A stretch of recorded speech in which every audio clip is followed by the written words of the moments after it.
1. Fold the paper in half, as close as you can for it to being in half. Then open it back up. Second step, fold 2 of the corners in half, like this. Next step, fold it down, the corners down.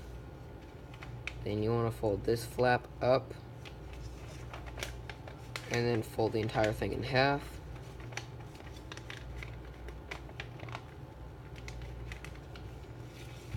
And it'll look like this. You can take this corner and put it in this little flap.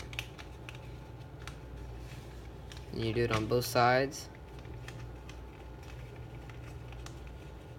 Takes a minute here. And you open up the flaps on both sides. Just turn them upside down, or inside out. You open it up, and there you have it. If you want to do loop-de-loops and spins and stuff, just open up these flaps.